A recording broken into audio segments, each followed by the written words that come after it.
Hello, beautiful souls. Kerry Kulkens here. In the many years I've been sharing my family's gifts, a legacy passed down through 7 generations, starting long before my wonderful mum, the White Witch Kerry Kulkens, became a household name, I've been asked one question more than any other.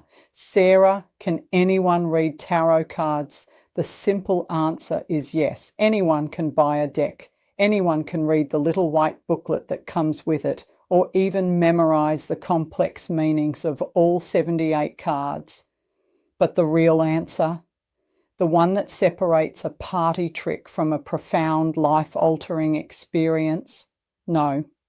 To truly read the cards, to find the deep resonant truth that can change the entire direction of a person's life, you cannot just be a reader, you must be a psychic. The cards are a language.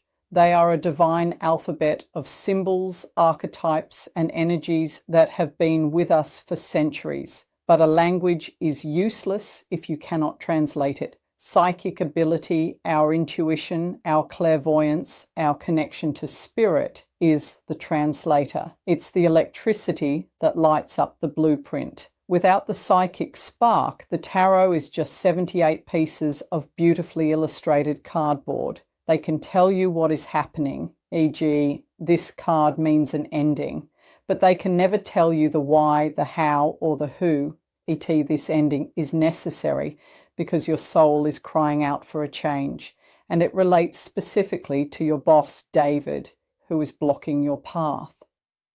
I've seen this countless times. Clients come to me confused, even frightened, because an app, a book, or an inexperienced reader pulled the Tower or the Death card.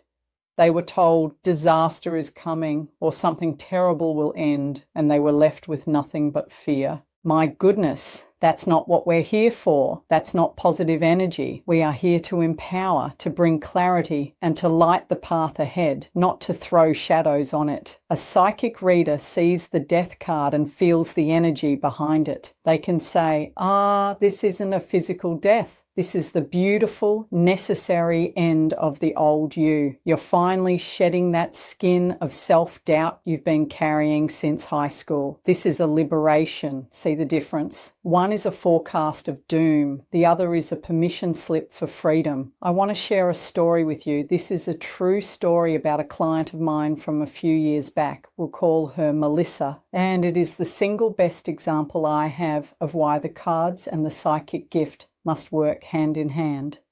The case of the accountant and the canvas. Melissa came to my reading room on a grey Tuesday afternoon. She was the absolute picture of having it all together. Sharp blazer, hair pulled back in a severe bun, sensible shoes, and a briefcase that probably cost more than my first car. She sat opposite me, hands clasped so tightly her knuckles were white. "Thank you for seeing me, Sarah," she said, her voice polite but strained.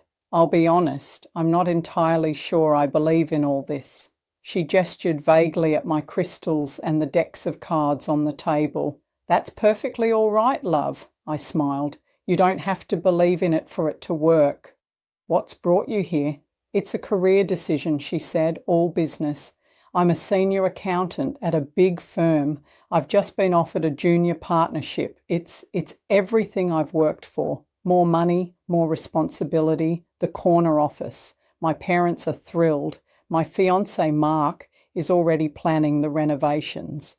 "But you're not thrilled," I stated. It wasn't a question. Her composure cracked just a tiny bit. "I should be. I'm 34. This is the plan. But every time I think about signing that contract, I feel physically sick." "Right," I said, shuffling my favourite well-worn deck. "Let's see what the universe has to say about it." I laid out a simple 5-card spread, and the cards that appeared were, to put it mildly, dramatic. Card 1, the situation. The 10 of Wands. Card 2, the challenge. The Tower. Card 3, the hidden truth.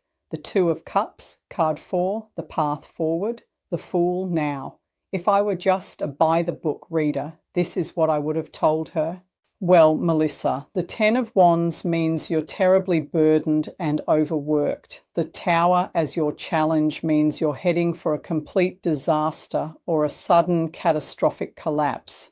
This new job will probably make you redundant or burn you out completely. The Two of Cups as a hidden truth means your relationship is at the heart of this. And the Fool as the outcome means, well, you'll probably just throw it all away and do something silly. Can you imagine? I would have sent that poor woman home in an absolute panic, probably to start a fight with her lovely fiancé and spiral into anxiety. This, my friends, is why psychic ability is not a bonus, it is a necessity.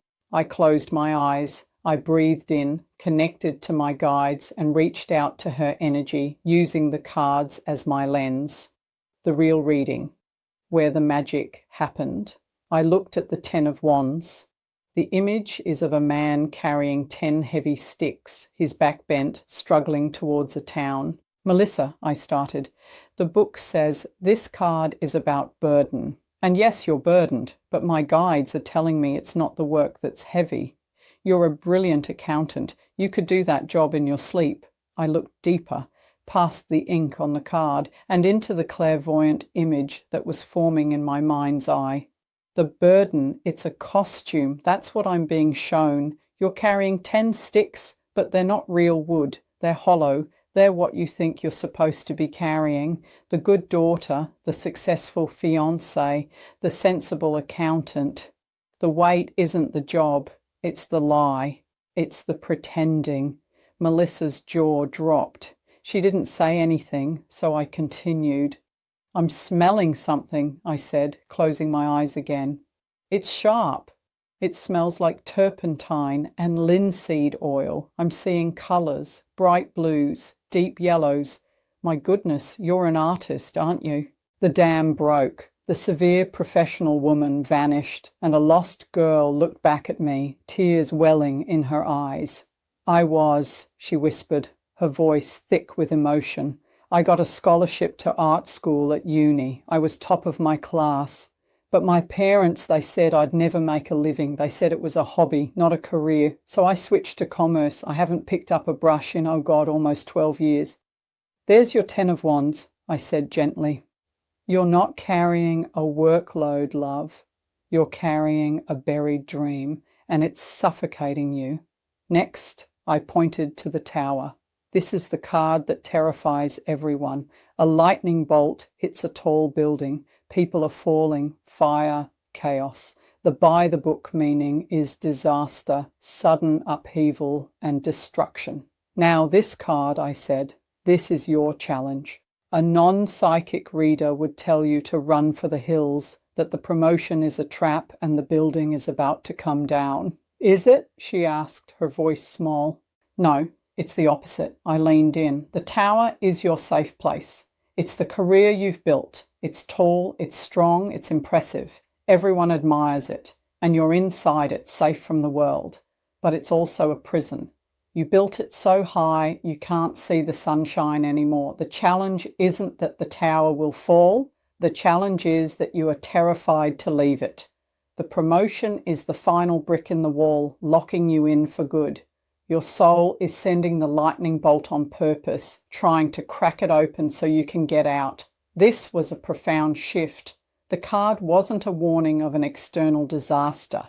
It was a symbol of her internal one, the disaster of a life lived in a safe prison. I then moved to the Two of Cups. This card shows a man and a woman exchanging cups, a symbol of partnership, love, and union. The book says this is a strong partnership, I said, and it is. I feel the love from your fiancé, Mark. It's clear and it's real. He's a good man. He is, she agreed, confused. So why is it a hidden truth? Because, I said, tapping the card, you've been hiding from him. This card is about an exchange, but the exchange has been one-sided. He loves Melissa the accountant. He's building a life with her. You have never shown him Melissa the artist.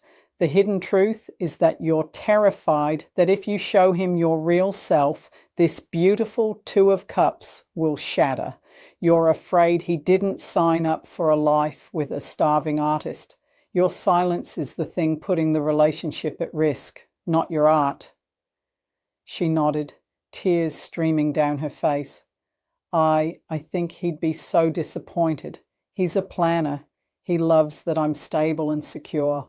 Does he? I asked. Or does he just love you? You're not giving him the chance to love all of you, Melissa. Finally, we came to the last card, the Fool, the card of new beginnings, of leaping into the unknown. It shows a happy, carefree soul walking towards a cliff edge, head in the clouds, not a worry in the world. The by-the-book reading is vague. You're going to start a new journey. Be spontaneous. Take a risk. It's nice, but it's not helpful. I held the card. I didn't just see the image. I felt a pull, a specific geographic pull. Melissa, I said, a smile spreading across my face. This isn't just a new beginning. This is a destination. I closed my eyes and let the psychic information flow.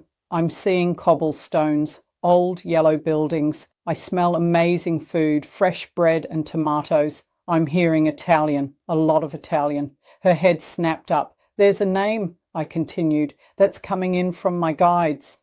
It's a woman's name. Anna or Nonna? Does this mean anything to you? Melissa let out a sound that was half sob, half laugh. Nonna Anna, my grandmother. She was from Italy. She's the one who taught me to paint. She passed away 3 years ago. Well, she's right here, I said, feeling that beautiful, warm, grandmotherly energy fill the room.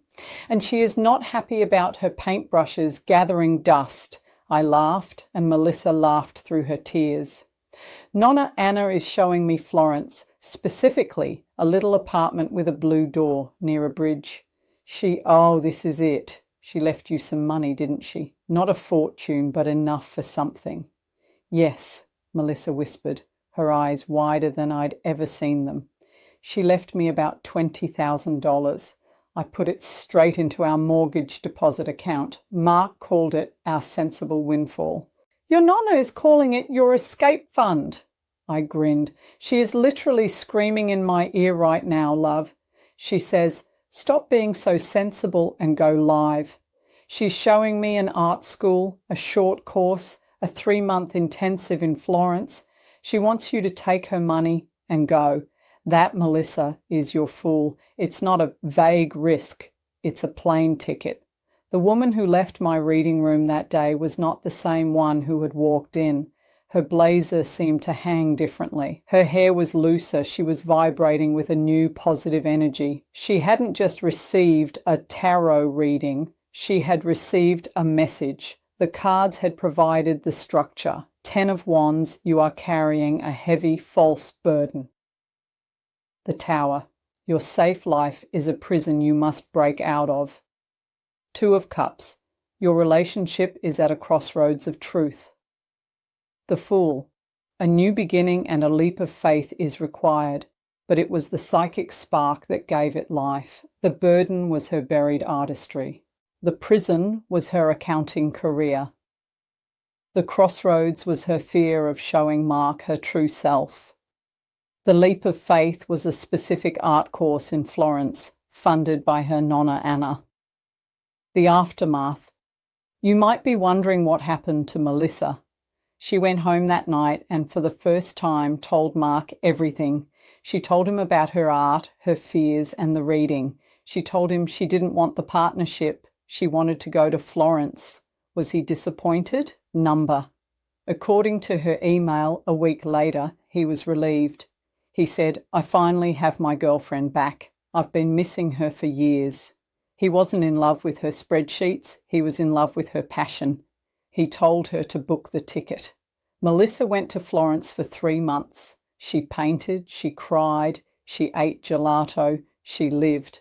Mark flew over for the final 2 weeks and they had the second honeymoon they'd never had the first time. Today, Melissa is not a partner at a big firm. She and Mark moved to a smaller coastal town. She works 3 days a week as a freelance bookkeeper, she's still practical, and spends the rest of her time in her home studio. She sells her art online and at local markets. She doesn't make a fraction of the money she would have, but she is, in her own words, disgustingly happy. The moral of the story. Melissa's life changed not because of 78 pieces of cardboard. It changed because the cards acted as a conduit. They were the telephone line, and my psychic ability was the voice that spoke through it, translating the static of the universe into a clear, actionable message from her guides, her grandmother, and her own higher self. This is the Kulkens legacy. This is what my mum, Kerry, championed for decades. We don't just read your future, we help you connect with it. We use these ancient tools to unlock the wisdom that is already inside you. So the next time you have a reading, whether it's with me or someone else, remember this story. Don't settle for the by-the-book definitions. Seek out the reader who can see beyond the cards and into the heart of you. The cards tell the story, but the psychic reads between the lines, and that, my darlings, is where the real magic is.